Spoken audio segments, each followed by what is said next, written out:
How do we assess the need for change in our lives, and how do we make sure that we do not end up wayward in the attempt at change? Welcome to Strip Cover Lit, where we squeeze the bigger picture out of literature. I'm Adrian Fort, and we're here for another poetry discussion, which will appear in two different playlists here on the channel. Number one being the poetry discussion playlist, now over 800 videos strong, and number two is the Dark Academia playlist, a playlist that I have been falling into lately on this channel to discuss and explore the aesthetic and the ascetic of something known as dark academia. The poem in question today is known as Life's Tragedy by Paul Laurence Dunbar, and it reads as such. It may be misery not to sing at all, and go to and to go silent through the brimming day. It may be misery never to be loved, but deeper griefs than these beset the way. To sing the perfect song, and by a half tone, lost the key. There the potent sorrow, there the grief, the pale, sad staring of life's tragedy. To have come near to the perfect love, not the hot passion of untempered youth, but that which lies aside its vanity, and gives, for thy trusting worship, truth. This indeed is to be accursed. For if we mortals love, or if we sing, we count our joys not by what we have, but by what kept us from that perfect thing. So, what I have done for this discussion, for the purpose of this discussion, may seem a little bit controversial, at least as far as the analysis of literature is, to which the analysis of literature is tuned. But I wanted to come at this from a direction that was as hands-off in the general interpretation as possible in order to get to a more nailed-down interpretation of this poem. So I went to Google, and I assume that if you're here, it's not for what Google will tell you about a poem. It's about what this channel, what I would tell you about a poem. Sometimes, however, there is a rather unambiguous interpretation of a poem, one that is generally accepted. And for some of that, what I always try to do, is tell you where a specific argument comes from, if a specific interpretation is coming from a certain person, or just sort of generally what a poem is accepted as. And probably the message of this poem is pretty clear. But I went to Google, and I got the AI interpretation of this poem. This is not where we're going to stay here, but I think that it's important to make the point. Paul Laurence Dunbar's Life's Tragedy analyzes the universal human tendency to focus on what is lacking rather than appreciating what one has, leading to a self-inflicted form of misery by chasing unattainable perfection.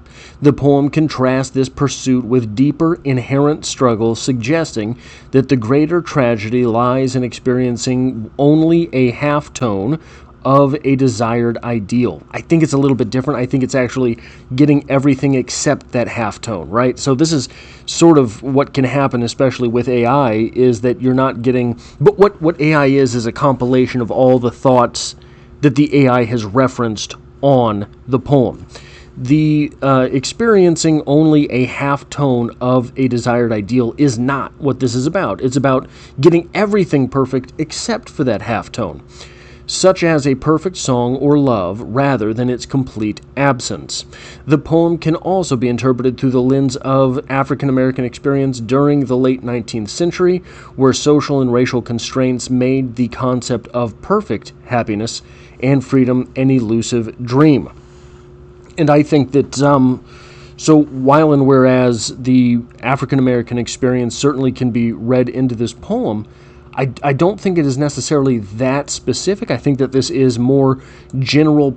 I think that this is more of a ubiquitous approach to life, that all of us see this perfect ideal for which we are striving, and we come up just a little bit short. Now, why do I want to talk about this in terms of dark academia? I think that this poem has a very dark academic energy if we are accepting dark academia to be the decision that something in our life is not where we want it, and we have to take a radical action.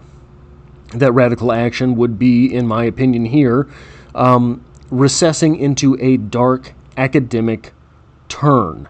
The dark academic turn would be a period of life with intense work, but with probably minimal human interaction. And that can be something which can go off the deep end very fast.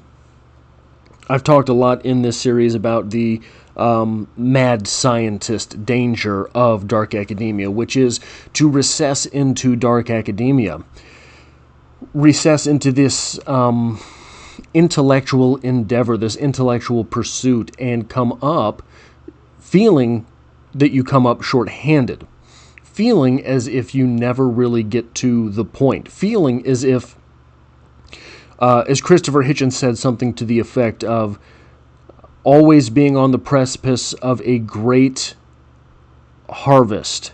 And if you don't feel that you ever got there, maybe you never come out of the dark academic turn.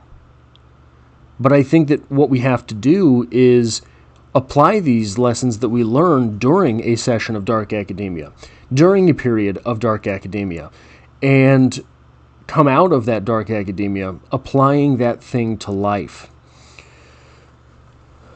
This poem is a caution against never feeling 100% right. This poem, I think, is, I think the precept to this poem is the failure to launch, is the paralysis by analysis. And I think, so paralysis by analysis, you overthink everything you want to do, so you never do anything. I think that this is an in-progress example of the same tendency that lies within us. To start the work feels good, right? When you're actually running the hoe, when you're actually plowing the field, it feels good. You're making progress. You're doing things. But if you never take the harvest and live off of it for the winter, then you're done for, right? And that is, I think, one of the great dangers of something like dark academia, something like retreating into the self in order that the ego can die, to build a different self, right? Dark academia as a cocoon. Well, if the butterfly never comes out, then why retreat to the cocoon?